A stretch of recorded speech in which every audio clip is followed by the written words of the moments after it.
Then we get to Roswell. I'm just going to point my arrow at the computer. This is the White Sands Missile Range, our largest military base. Roswell's down here. There were crashes. It's a long story. It's told in several books, some of which are actually accurate. There's General Ramey and Thomas Jefferson DuBose with the supposed wreckage of a radar reflector weather balloon combination. It was substituted for the actual wreckage. I'm the original civilian investigator, and it's a whole long story. I located, this was taken in 1947, July 8th, in Ramey's office in Fort Worth. The man on the right is General DuBose. I managed to locate him umpteen years later. He told me his story. He said, "Stan, if I remember anything more, I'll tell you. What can they do to me now?" He was 87. We need a few more people like that. He's holding something in his hand. The Air Force says, "Oh, we gave that to an agency. They couldn't read that." Dr. David Rudiak has read it. It includes such nice terms as victims of the wreck. Now, everybody knows weather balloons carry victims, don't they? There was Tommy. Many years later. My hair was a little darker then. See what happens. That's just to prove that I met with him. We went to one of the finest restaurants in Orlando, incidentally. Sharp guy. The Air Force, of course, lied twice. This is my favorite lying book, Case Closed. The first one said, "We're not going to say anything more about Roswell." They lied. This one has my favorite explanation. Crash test dummies. The one in the middle is the dummy. I talked to Colonel Madsen on the right many years later. He was head of the program. He pointed out two little facts. The dummies were all the size of pilots. You can see that he's even taller than Colonel Madsen is. 6 feet tall, 175 pounds. And oh, by the way, none were dropped until 6 years after Roswell. So we have time travel for crash test dummies. And the New York Times bought that. Total baloney. But they bought it. And we wonder why we don't hear much about flying saucers. He also told me stories about hearing when he worked at Wright-Patterson about bodies there, incidentally. Here's my book about Roswell. I think I have a few copies of this left. You can get them by mail. I'm sorry, I didn't realize how much enthusiasm there would be here. I'm delighted that there is. Now,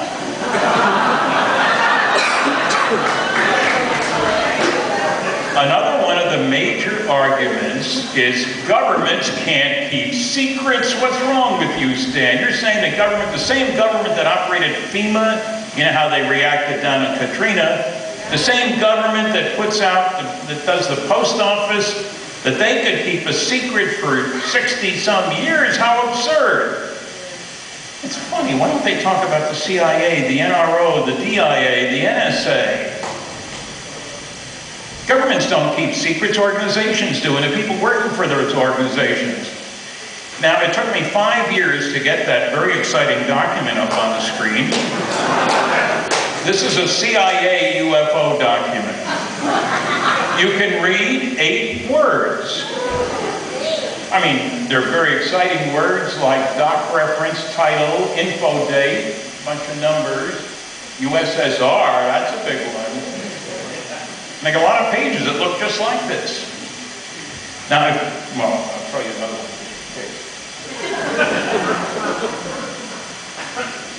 This is my favorite. One page came back this way. Deny in toto. They couldn't find 8 lousy words to declassify on this CIA UFO document. Now, the NSA There's a long story here. We went to court after the NSA, National Security Agency. They're the guys who listen in on everything all over the world, multi-billion-dollar a year black budget, etc. And we took them to court because the CIA had found, after we took them to court, a bunch of NSA UFO documents, 18. So we filed a suit against the NSA. And they admitted they found 156 UFO documents, but they couldn't release any because sources and methods information is prohibited from being released by public law, blah, blah, blah, blah. They gave a 21-page affidavit to federal court judge, Gerhard Giselle, explaining why they couldn't release any of the documents. He mentions it in his finding, which was they should not release it. It's back about 1980. When we applied for the affidavit, we got it. It was 80% blacked out. Very exciting reading. I would show this on television, turn page after page. You know, everything blacked out. Well, mid-1990s, President Clinton signed a special order making everything over than 25 years would automatically be declassified unless the holding agency could justify keeping it classified. Well, everybody thought Clinton wasn't going to win the election until nobody did anything. He did win the election, and suddenly everybody is rushing. The Air Force was looking at 100,000 pages a month. And originally, everything was supposed to be released by 2001, and then it was 2003, then it was 2005.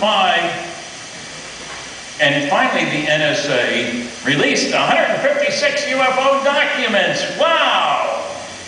Everything's blocked out. No, white it out. A little blacked out. Everything else was white out. I got 156 pages that look like this. It's because of sources and methods. It's filed under UFO, but somehow 90% of the document deals with sources and methods, which makes absolutely no sense at all. You'd think the New York Times would be jumping on the NSA, but no, they didn't. There's no cover-up. I mean, it gets kind of disgusting after all. I've been to 20 archives. I had a clearance for 14 years. I had some idea how security works. I wrote classified documents. And I get people saying governments can't keep secrets. No, they don't. Organizations and individuals keep secrets. And it's easy. Air Force headquarters filed from 1948 to 1957, 9,800 feet of material. That's shelf space of archive boxes. That's about 1,000 four-drawer filing cabinets. Does anybody know what all is in there? No, nobody's read all that stuff. And you can't go in to look at the classified files, because you might see something that you're not supposed to see. Of course, governments can keep secrets. They've been doing it routinely for a long time. Now, here's the kicker. The guy who wrote the memo, which resulted in the closure of Project Blue Book in 1969, said, reports of UFOs which could affect national security are not part of the Blue Book system. I located it. Yeah, there's two separate channels. The easy stuff and the military-related stuff. New York Times never covered that. The Air Force will still send you, Project Blue Book was canceled, and here are our conclusions, and they're all baloney. I talk about them in one of the books that I'm out of today, Top Secret Magic. Lying through their teeth. The Bollinger memo is very important. Then there's the case of Majestic 12.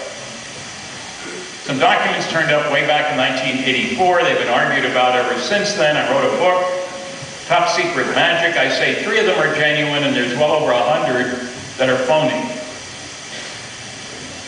3% isn't too bad. Less than 1% of the naturally occurring isotopes are fissionable. Should we say none are? Because most aren't? No way. Very important documents. This is one of them, and I show it to you only because I was challenged by one of the noisy negativists. That typeface is too big for the National Security Council. They should use a small elite type, not the large pica type, and he knows because he had 9 documents from the NSC files at the Eisenhower Library. He'd never been to the library. I've spent weeks there.